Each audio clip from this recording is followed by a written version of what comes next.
नमस्कार. दुर्गोपासक ऐक्यवर्धक संघ वागदे कणकवली या गावामध्ये आर्यादुर्गा देवी मंदिर या ठिकाणी विराजमान आहे आणि या ठिकाणी देवी भक्त म्हणजे आर्यादुर्गा देवीचे जे कुलोपासक आहेत अशा प्रकारचे सर्व म्हणजे त्याच्यामध्ये काजरेकर आहेत, करंबेळकर आहेत, अळवणी आहेत, कामतेकर आहेत आणि अशा प्रकारचे ज्यांची बावकर आहेत, अशा प्रकारे ज्यांची कुलदेवता आर्यादुर्गा आहे ते सर्व भारतातून आपल्या संपूर्ण महाराष्ट्र म्हणा भारतातून सर्वत्र इथे आपल्या मंदिरामध्ये भक्त येत असतात. आणि या ठिकाणी साधारणपणे आपल्या या संस्थेचे 1780च्या आसपास 1800च्या आसपास आपले सदस्य आहेत, आजीव सभासद आहेत आणि मोठ्या प्रमाणावर या ठिकाणी माघ शुद्ध अष्टमी आणि नवमी या 2 दिवस हा देवीचा उत्सव वार्षिकोत्सव संपन्न होतो. या ठिकाणी शतचंडी होते, त्यानंतर वार्षिक सर्वसाधारण सभा होते, सांस्कृतिक कार्यक्रम होतात, कीर्तन होतं आणि त्यानंतर महाप्रसाद आणि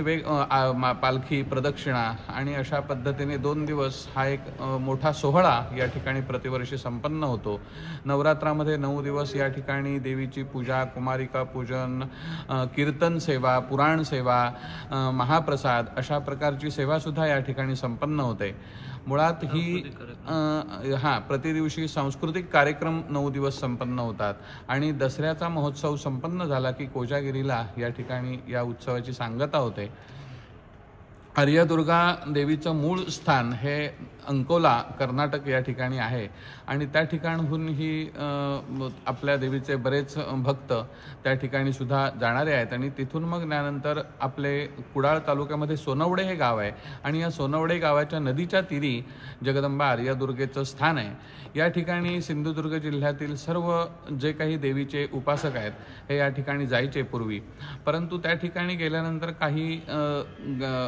आपल्याला समस्या निर्माण झाल्या तिथल्या गाविक पातळीवर किंवा तत्संबंधी होणाऱ्या कामामुळे आणि मग सर्व आपले देवी उपासक आहेत यांनी देवीकडे प्रार्थना केली की आमच्यासाठी तू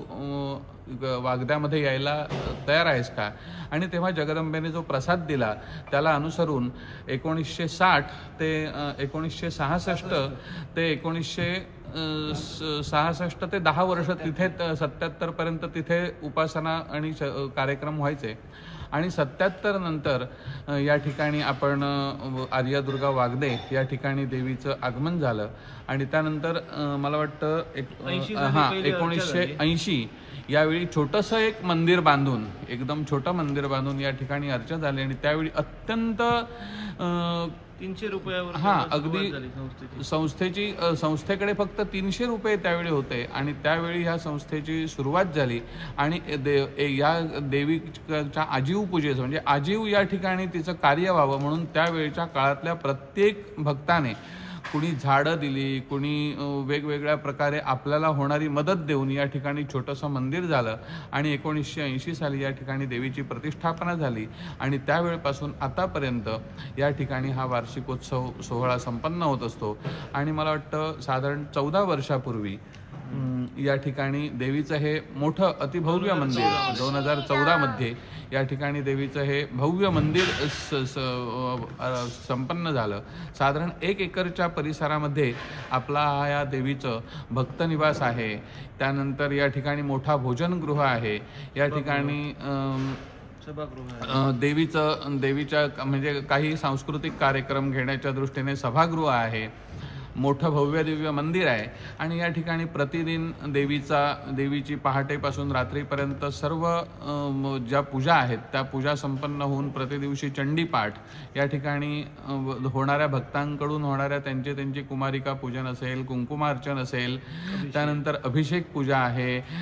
त्यानंतर कुमारी पूजन आहे, शतचंडी आहे, नवचंडी आहे आणि अशा प्रकारच्या आपल्या वर्धापन दिनाच्या निमित्ताने आपण या ठिकाणी कायमस्वरूपी पूजा करू शकतो आणि अशा पद्धतीने या ठिकाणी सेवा या संपन्न केल्या जातात. आणि आज या देवीचं कार्य हे साधारण 15 जणांच्या विश्वस्तांकडून चालू आहे आणि दर 5 वर्षांनी या संस्थेची म्हणजे निवडणूक पद्धतीने पुनर्निर्मिती केली जाते आणि त्यानंतर अशा पद्धतीने आपल्या या संस्थेचं कार्य हे साधारणपणे आज 70 वर्ष हे या ठिकाणी सुरू आहे आणि जगदंबेच्या कृपेने या ठिकाणी आलेल्या सर्व भक्तांच्या इच्छा परिपूर्ण होतात आणि मोठ्या प्रमाणावर वार्षिकोत्सवासाठी 2 दिवसामध्ये साधारण 2-3 हजार लोक या ठिकाणी येऊन देवीचा प्रसाद घेऊन जातात. धन्यवाद.